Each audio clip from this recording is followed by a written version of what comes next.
응답하라 드라마 보신 분들 계세요? 예, 저는 94년도 것만 빼고 다 봤습니다. 예, 88년, 94년, 97년의 추억을 간직한 분들은 그 드라마에 열광적으로 반응하셨으리라 생각이 됩니다. 응답을 하셨지요, 정말로. 응답하라 명령했으니까 응답하셨을 줄로 생각합니다. 이 기독교, 여러분들이 하나님을 믿는다라는 것은 하나님께 대해서 응답하는 것이고 반응하는 것입니다. 우리가 저와 여러분들이 하나님의 존재를 미리 알고 있어서 정말로 그 하나님께 대하여 뭔가를 우리가 열심히 하여서 감동을 드리거나 그래서 하나님께서 우리를 만나 주시도록 우리가 일방적으로 접근한 것이 아니라 하나님께서 저희를 먼저 감동하셔서 그 감동에 우리가 반응함으로 하나님을 믿고 하나님을 따르게 되는 것입니다. 그것이 바로 기독교입니다. 그래서 하나님께서 우리가 죽어 있을 때 하나님께서 그분의 무한한 사랑과 은혜로 우리를 찾아와 주셔서 만나 주심으로 먼저 우리를 감동시키셨다. 그래서 우리가 믿음으로 반응하고 응답하는 것이 바로 신앙이라고 말씀을 드리고 싶습니다. 오늘도 변함없이 우리를 만나 주시며 인도하시는 그 하나님께 믿음으로 응답하고 또 순종으로 반응하는 우리 모두가 되었으면 좋겠습니다. 우리 말씀 보겠습니다. 25번째 요한복음입니다. 요한복음 5장 17절부터 30절까지 말씀을 함께 보겠습니다. 요한복음 5장 17절부터 30절까지입니다.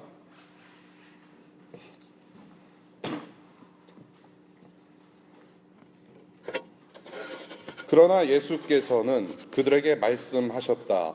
내 아버지께서 이제까지 일하고 계시니 나도 일한다. 유대 사람들은 이 말씀 때문에 더욱더 예수를 죽이려고 하였다. 그것은 예수께서 안식일을 범하셨을 뿐만 아니라 하나님을 자기 아버지라고 불러서 자기를 하나님과 동등한 위치에 놓으셨기 때문이다. 예수께서 그들에게 말씀하셨다. 내가 진정으로 너희에게 말한다. 아들은 아버지께서 하시는 것을 보는 대로 따라 할 뿐이요 아무것도 마음대로 할 수 없다. 아버지께서 하시는 일은 무엇이든지 아들도 그대로 한다. 아버지께서는 아들을 사랑하셔서 하시는 일을 모두 아들에게 보여주시기 때문이다. 또한 이보다 더 큰 일들을 아들에게 보여주셔서 너희를 놀라게 하실 것이다. 아버지께서 죽은 사람들을 일으켜 살리시니 아들도 자기가 원하는 사람들을 살린다. 아버지께서는 아무도 심판하지 않으시고 심판하는 일을 모두 아들에게 맡기셨다. 그것은 모든 사람이 아버지를 공경하듯이 아들도 공경하게 하려는 것이다. 아들을 공경하지 않는 사람은 아들을 보내신 아버지도 공경하지 않는다. 내가 진정으로 너에게 말한다. 내 말을 듣고 또 나를 보내신 분을 믿는 사람은 영원한 생명을 가지고 있고 심판을 받지 않는다. 그는 죽음에서 생명으로 옮겨갔다. 내가 진정으로 너에게 말한다. 죽은 사람들이 하나님의 아들의 음성을 들을 때가 오는데 지금이 바로 그때이다. 그리고 그 음성을 듣는 사람들은 살 것이다. 그것은 아버지께서 자기 속에 생명을 가지고 계신 것 같이 아들에게도 생명을 주셔서 그 속에 생명을 가지게 하여 주셨기 때문이다. 또 아버지께서는 아들에게 심판하는 권한을 주셨다. 그것은 아들이 인자이기 때문이다. 이 말에 놀라지 말아라. 무덤 속에 있는 사람들이 다 그의 음성을 들을 때가 온다.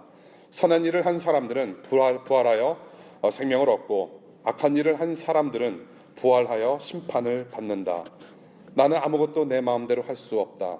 나는 아버지께서 하라고 하시는 대로 심판한다. 내 심판은 올바르다. 그것은 내가 내 뜻대로 하려 하지 않고 나를 보내신 분의 뜻대로 하려 하기 때문이다. 주님의 말씀입니다. 기도하겠습니다. 하나님, 오늘 우리에게 생명을 연장시켜 주셔서 우리 교회 가족들과 함께 살아계신 하나님을 예배할 수 있도록 인도하여 주시니 참 감사를 드립니다. 오늘 주님의 본문의 말씀, 주님의 말씀을 보았습니다. 우리가 감당하기 힘든 벅찬 말씀을 주셨습니다. 오직 성령의 능력으로 이 말씀 통하여 하나님 알아가기를 원하고 오직 성령의 능력으로 우리가 변화받고 싶습니다. 하나님 우리에게 깨우침 주시고 이 시간 하나님께서 홀로 영광 받으시며 하나님께서만이 홀로 주인공 되시는 이 시간 되기를 간절히 바랍니다.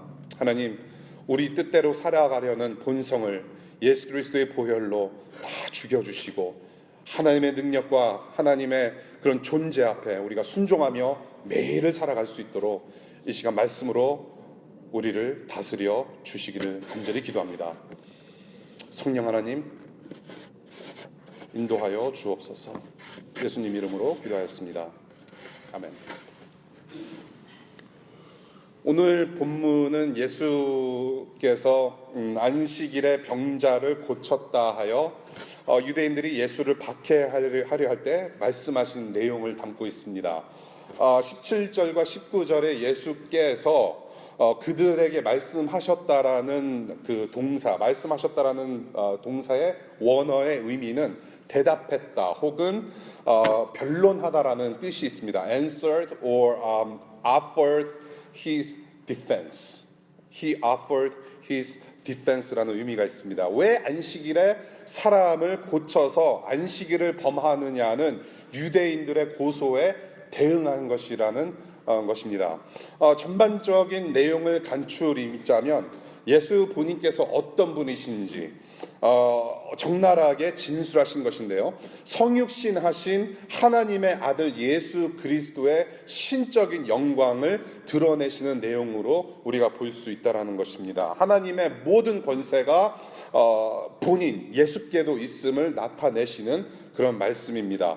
그 권세, 하나님과 아들이 함께 누리는 그 권세를 아버지와 아들이라는 관계를 가지고 설명하십니다. 예수께서 하나님을 아버지라고 부르시고 예수 자신을 하나님의 아들로 부르십니다. 아버지께서 일을 하시니 예수 그리스도 자신도 일하시고 아버지께서 하시는 모든 일을 아들 예수도 그대로 한다라고 설명을 하십니다. 따라서 안식일에 사람 살리는 일을 하는 것은 바로 너희가 믿고 있는 하나님의 일을 하는 것이다라는 것을 진술하시는 것이라 보면 되는 것입니다.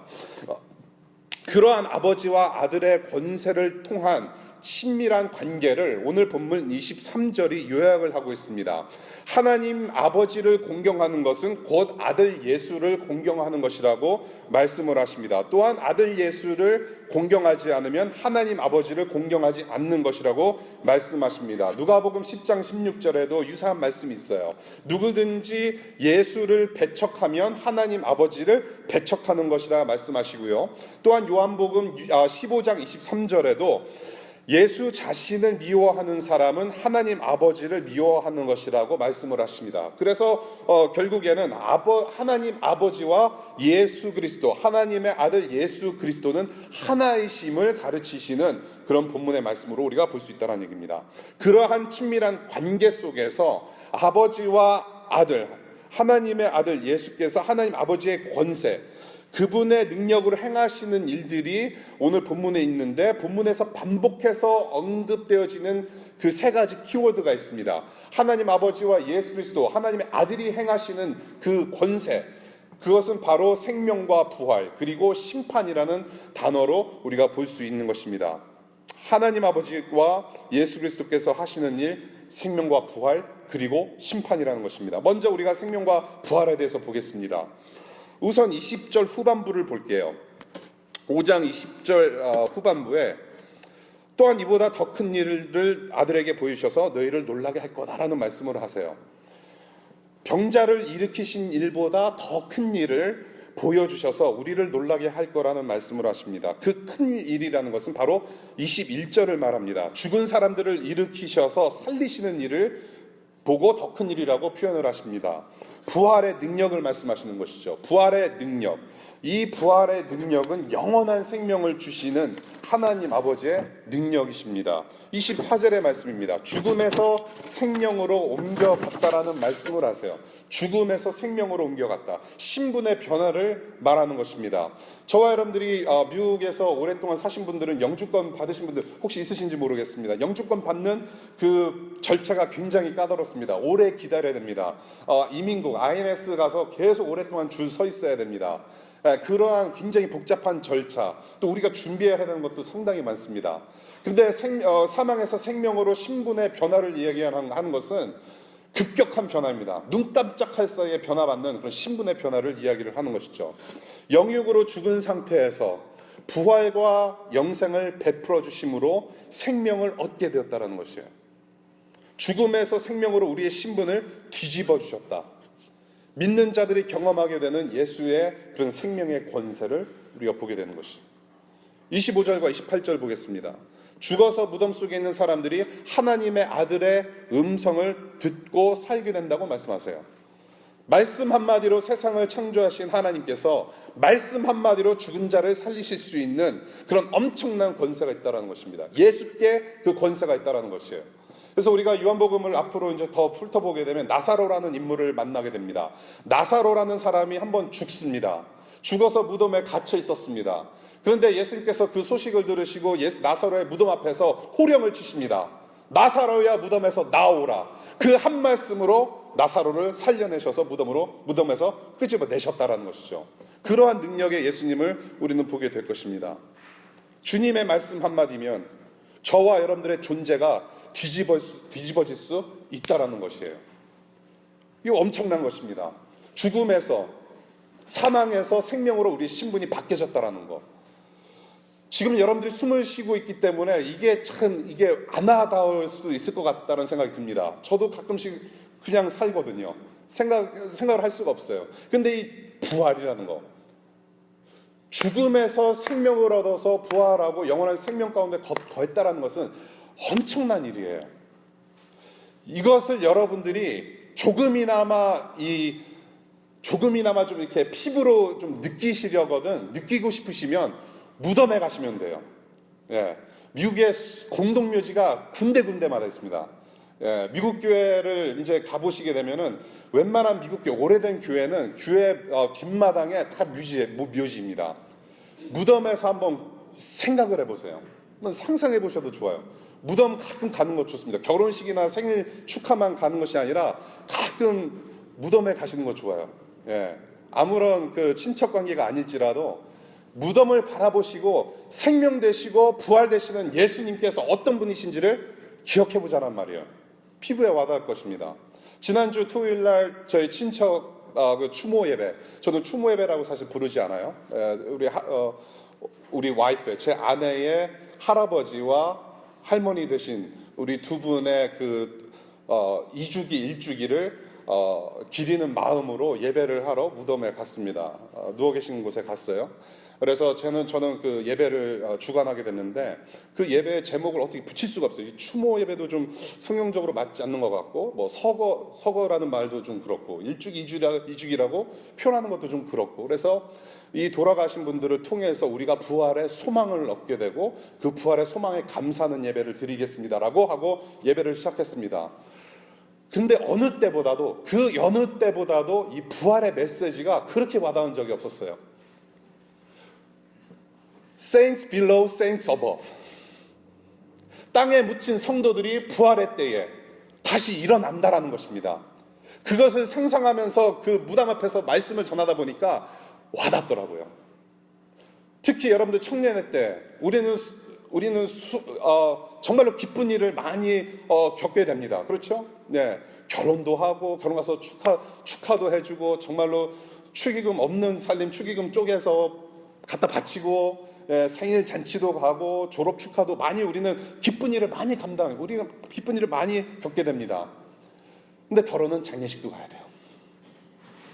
삶의 의미뿐만이 아니라 예수 그리스도의 부활하심이 무엇인지를 깨닫고 영원한 생명이 무엇인지, 하나님이 어떠한 존재를 깨달으려면 우리는 장례식도 가야 돼요.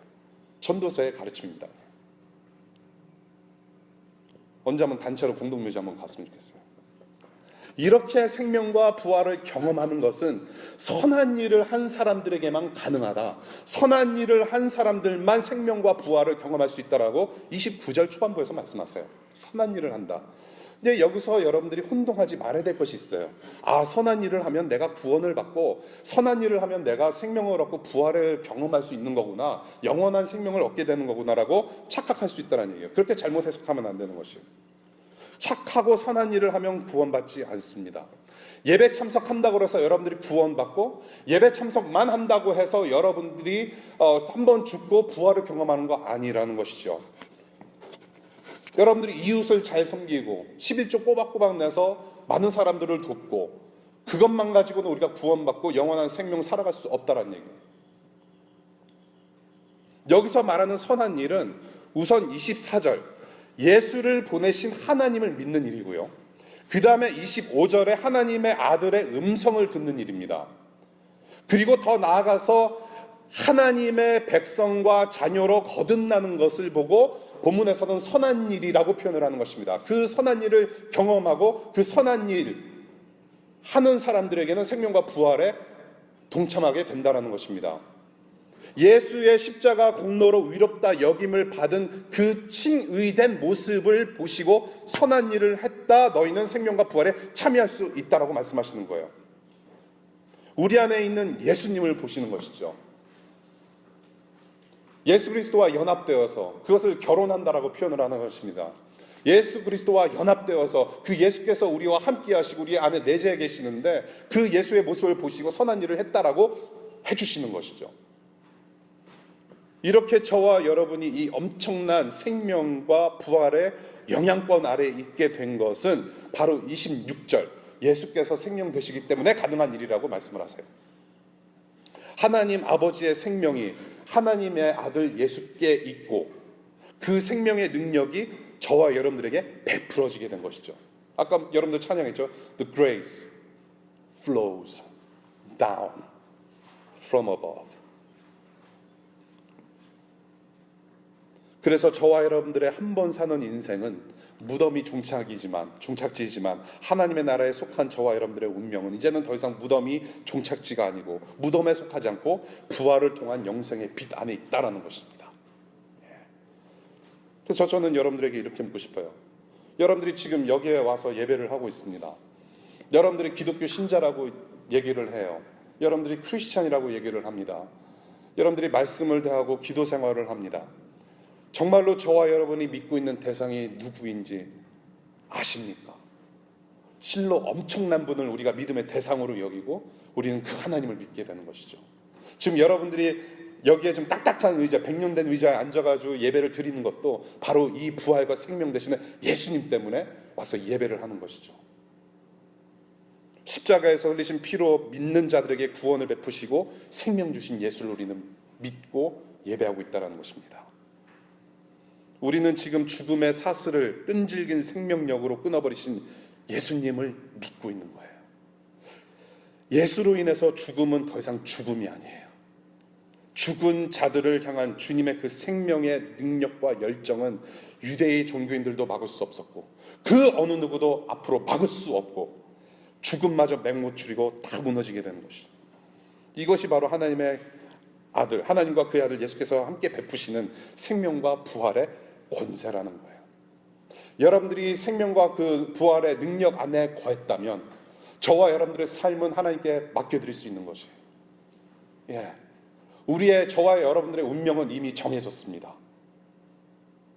그래서 우리의 힘들고 고단한 삶은 우리 하나님께 맡겨드릴 수 있어요. 왜냐? 우리의 운명은 정해져 있기 때문에.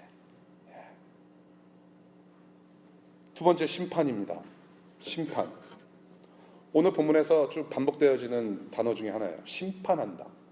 22절과 27절에 하나님 아버지께서는 심판하는 일을 예수께 맡기셨고 예수께서 예수께 그 권한을 주셨다라고 말씀하세요.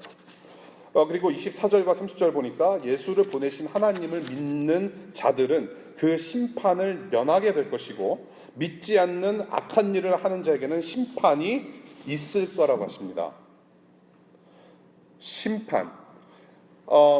이것을 조금 더 정리해 드릴게요. 우리가 지금 상당히 무거운 소재를 지금 다루고 있습니다. 진노가 나왔고 심판이 나왔습니다. 그리고 그 이면에는 구원이 있어요. 아담과 하와가 죄를 짓고 나서 죄가 들어왔습니다. 그러고 나서 우리는 육적으로 한번 죽고 영적으로는 완전히 죽음을 당한 그런 진노 가운데 있게 되는 것입니다. 지금 우리는 진노 가운데 있습니다. 진노의 구름이 우리의 머리 위에 있는 것이죠. 그래서 우리가 한번 죽게 되는 것은 그 죄에 대한 형벌로 우리가 한번 죽게 되는 것입니다. 우리는 지금 그러한 상황에서 살고 있습니다. 그런데 심판의 날이 온다라는 것이죠. 이렇게 쭉 우리가 지내고 있다가 나중에 주님께서 다시 재림하시는 날, 다시 오시는 그 second coming of Christ, 다시 오시는 날에 최종적인 심판이 있을 것이라는 얘기입니다. 최종적인 심판. 그 최종적인 심판 안에 우리가 살아가게 됐는데 그 중간에 우리를 구원하시려고 예수님께서 오셨다는 것이죠. 아시겠죠? 이것은 심판의 권세를 부여받는 예수님께서 단독적으로 하시는 일이 아니라는 거예요. 이 심판은 이제 앞으로 있을 것인데 그것은 예수님께서 디자인하신 사역이 아니라 하나님 아버지께서 하나님 아버지의 뜻에 합당하게 하시는 일이라고 30절에서 말씀하시는 거예요. 하나님께서 하시는 일이에요. 근데 예수님께서 직접 그 법을 집행하러 오신다는 얘기죠. 재판관으로서 오시는 예수 그리스도. 최근에 스칼리아 대법관이 사망을 했습니다. 그리고 지금 그 자리에 누가 들어오는지 지금 미국 안에서 지금 정치계 여야가 지금 계속해서 싸우고 있죠. 참 재밌는 모습입니다. 여러 판결에 지대한 영향을 끼칠 수 있는 자리인과 동시에 미국 정치 판도를 뒤집을 수 있는 이 한 자리 때문에 이게 지금 정치의 판도가 좌지우지 될 수 있다는 얘기죠.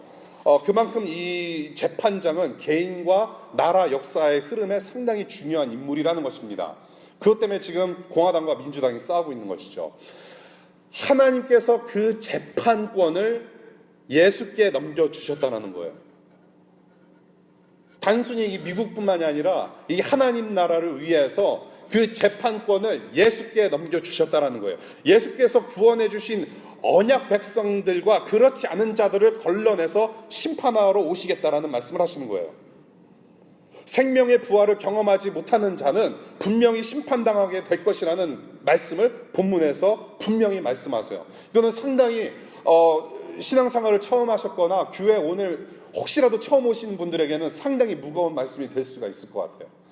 전에 제가 어떤 분한테 그런 말씀을 들었습니다. 유튜브로 그 설교를 마니터링 하시는 분인데 너무 무겁게 설교하는 거 아니냐라고 말씀하세요. 자꾸 심판 얘기를 하고 죄에 대해서 얘기를 하고. 근데 어쩌자고요. 말씀이 그렇게 말씀하시는데 하나님께서 말씀을 통하시는 그대로 말씀을 전하는데 피할 길이 없습니다. 이것은 피해서도 안 돼요. 반드시 들어야 되는 하나님의 말씀이죠. 심판을 면치 못할 것이다. 공의의 하나님, 심판자 예수님, 상당히 중요한 하나님의 애트리뷰트예요. 속성입니다. 이것은 공의의 하나님, 심판자로 오시는 예수 그리스도. 그런데 심판 주시는 공의의 하나님보다는 저와 여러분들이 신앙생활 할 때는 사랑의 하나님을 더 많이 알아요. 예.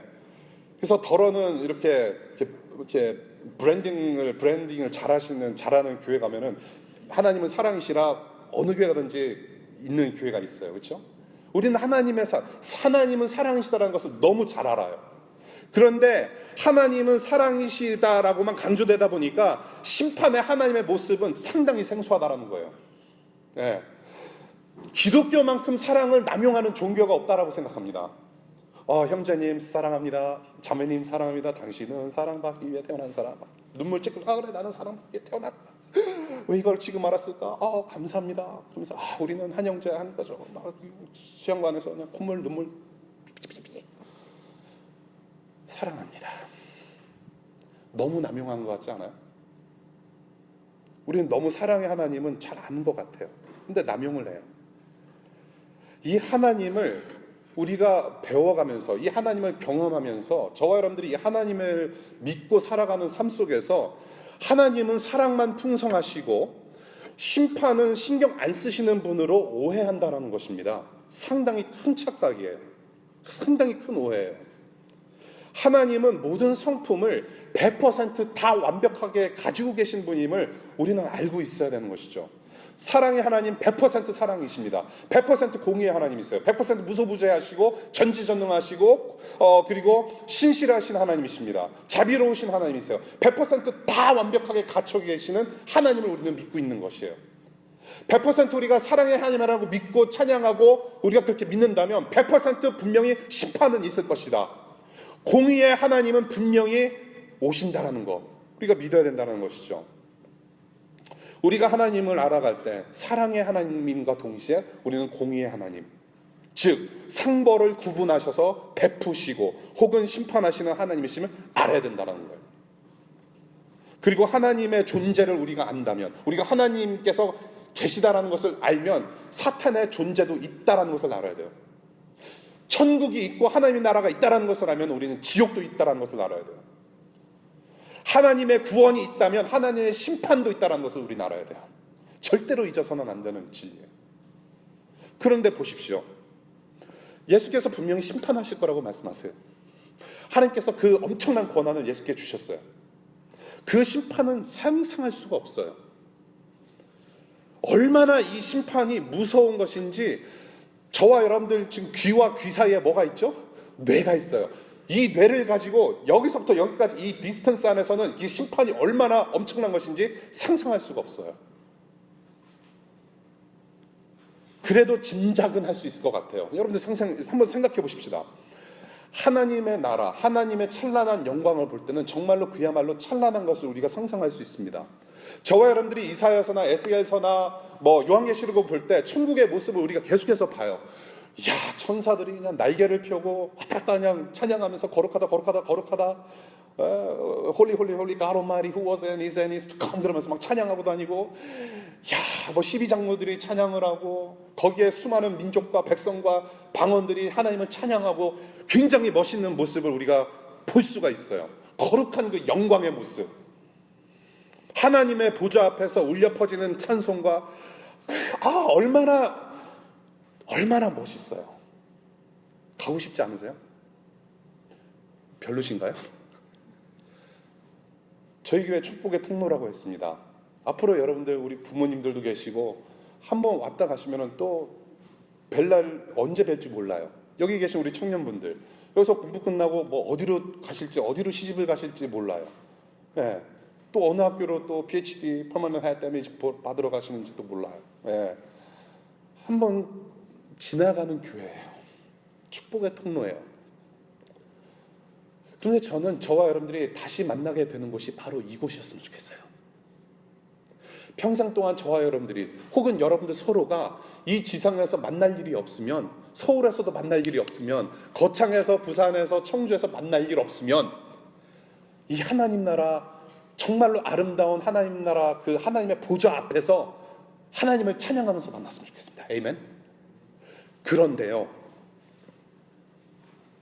하나님의 심판과 진노가 어떠한지 여러분들이 생각을 해보시려면 이 하나님 나라의 영광을 정반대로 생각해 보시면 돼요.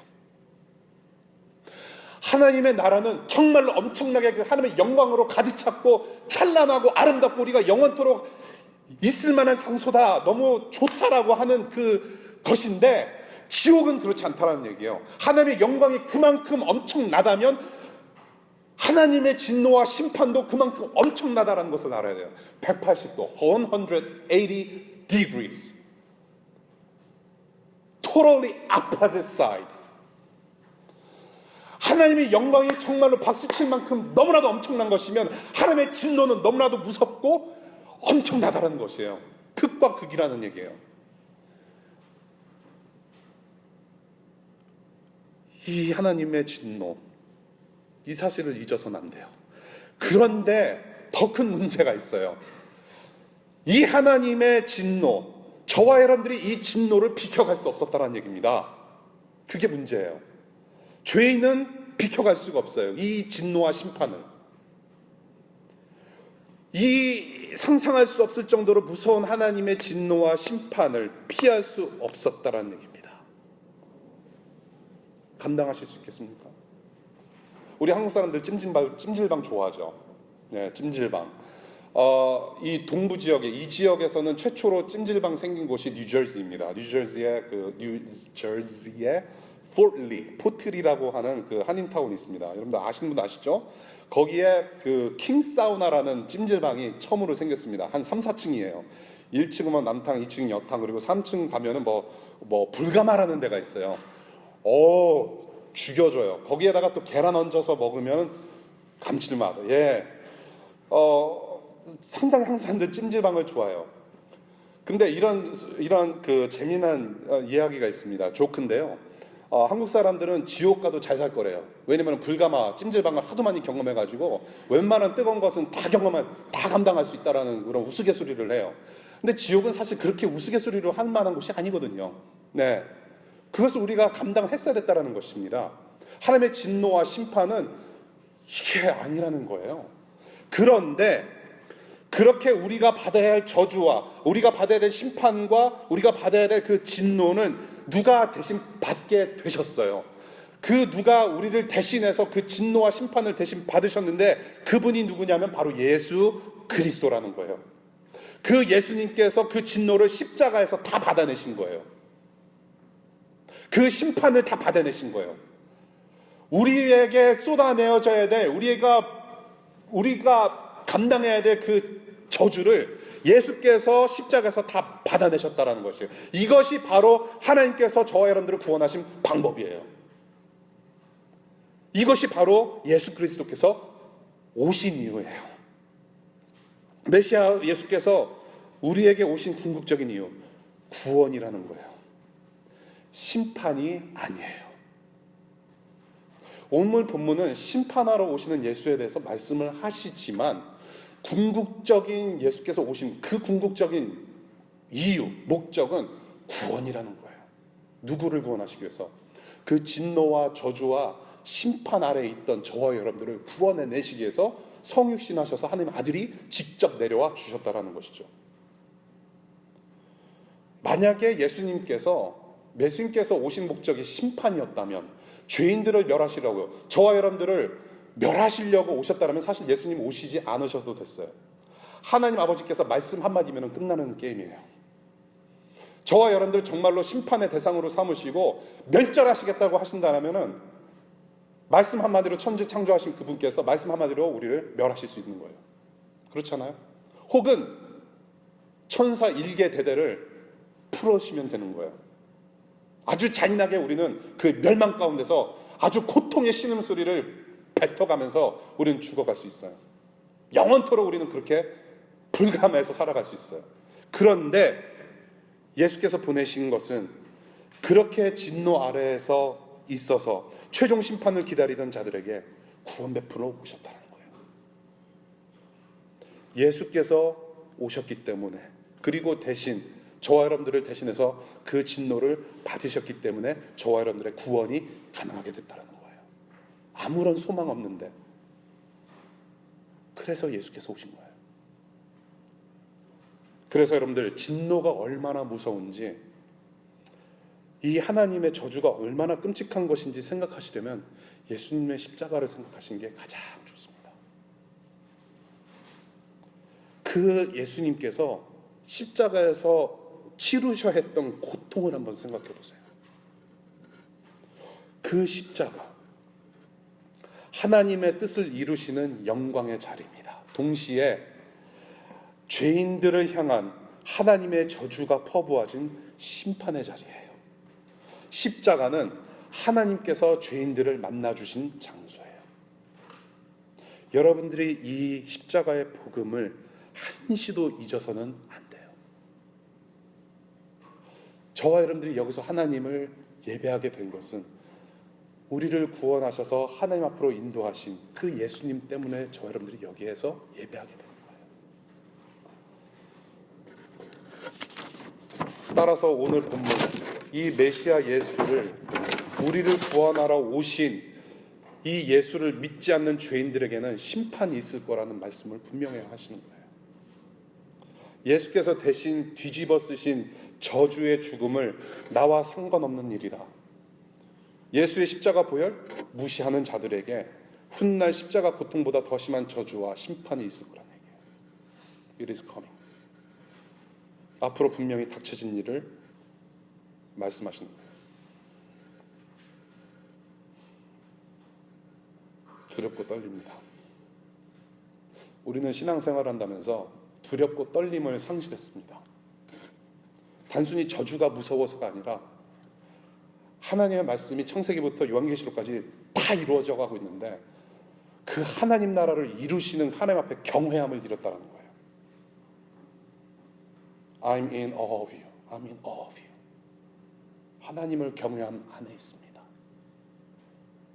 두렵고 떨림으로 구원을 이루어가라는 바울 사도의 말씀 기억해야 돼요. 우리는 하나님을 믿는 사람들이에요. 이렇게 심판관으로 오시는 예수 그리스도, 이 영광의 날을 우리가 바라보면서 살아가는데 저와 여러분들에게 이런 어떠한 마음 자세가 필요한지를 웨스트민스터 신앙고백서 33장 3장에 이렇게 설명을 합니다. 파워포인트 보시죠.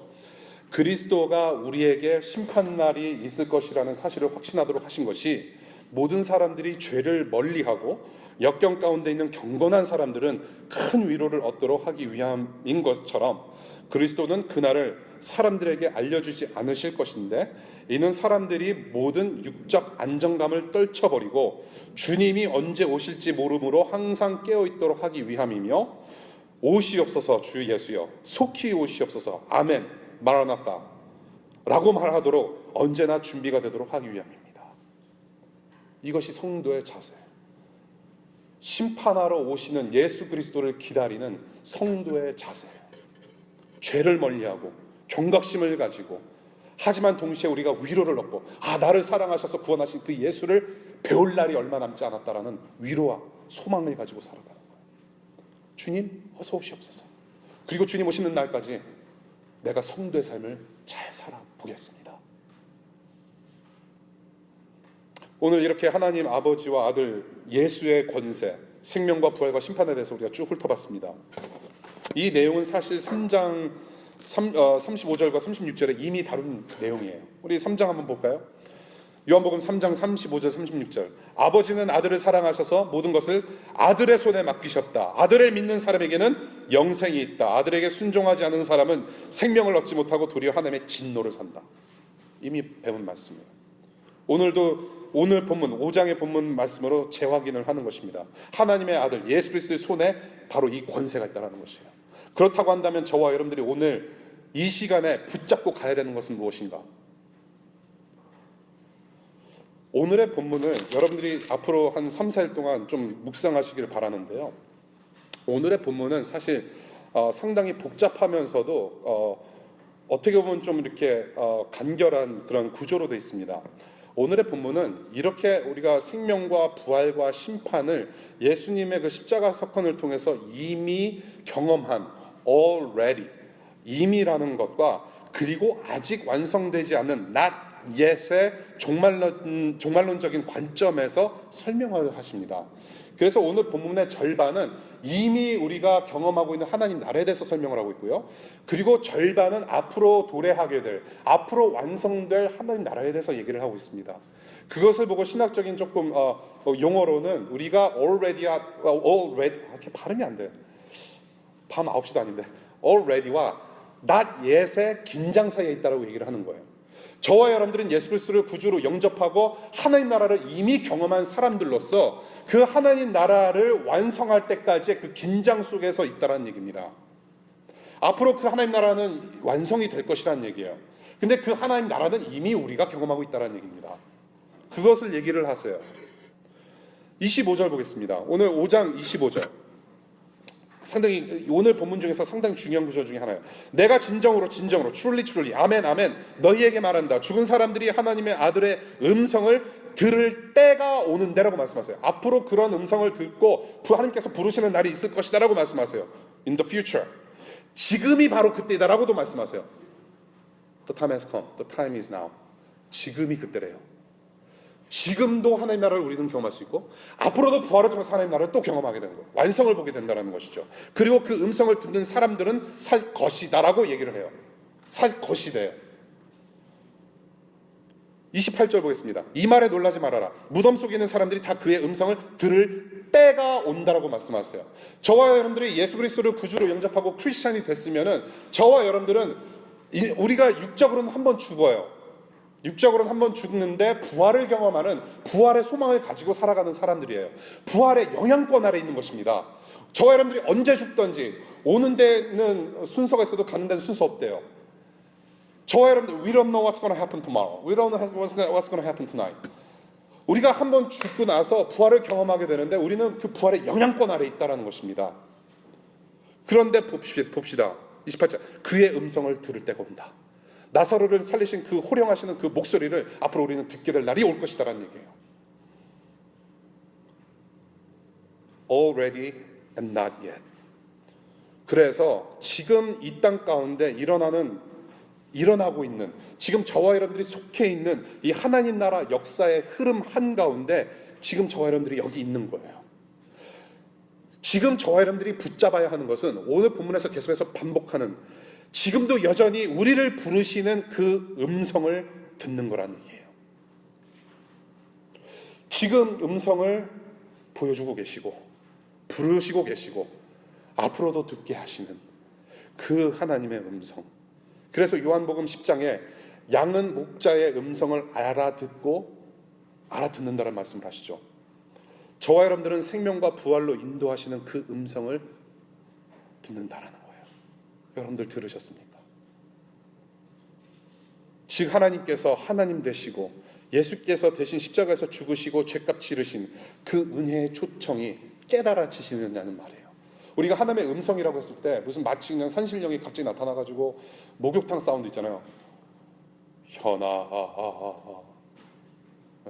은총아 그런 음성이 아니에요. 우리의 귓가에 들려지는 육신의 음성이 아니라 마음으로 깨달아지는, 하나님께서 노크하시는, 영혼을 노크하시는 어떤 깨달음과 확신이라는 것이죠. 믿음.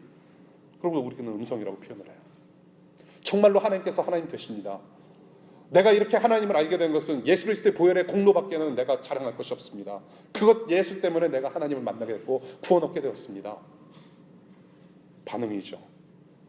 여러분들 이 음성에 믿음으로 이미 반응하신 분들이라면 정말로 하나님 나라 백성들로서 아직 지금 오고 있는, 도래하고 있는 완성될 그 하나님 나라를 고대하시기를 바라요.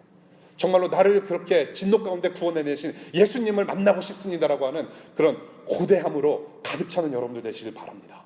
예. 이 세상을 살아가면서 주님께서 우리를 끝까지 인도하신다라는 그 믿음이 흔들리지 않았으면 좋겠어요. 혹시라도 여러분들 중에 이 하나님의 음성을 아직 듣지 못하셨다면 더 듣기 전에 생명과 부활의 권세를 붙잡고 계시는 그 주님께 더욱더 매달리셨으면 좋겠어요. 오늘 밤에라도 여러분들 방에 들어가셔서 조용히 하나님께 도움을 요청해 보십시오. 처절하게 좀 부탁했으면 좋겠습니다. 말씀을 해줄게요. 예수 그리스도의 십자가 복음으로 영광의 주님을 이미 우리가 말씀 통해서 우리가 믿음의 눈으로 이미 봤습니다. 그리고 그 영광의 모습을 이제는 우리의 육신의 눈으로도 확연히 볼 것입니다. 그날이 멀지 않았어요. 곧 올 겁니다. 언제 올지 모르는 그 심판의 날이 닥치기 전에 오늘이 그 음성에 믿음으로 반응하는 구원의 날이 되길 바라요. 예. 전에도 계셨고 지금도 일하시며 장차 우리의 구원을 다 이루실 생명과 부활, 심판의 권세를 붙잡고 계시는 예수께서 지금 우리에게 들려주시는 음성에 여러분들 응답하시는 영혼들 되시기를 간절히 축복합니다. 기도할게요.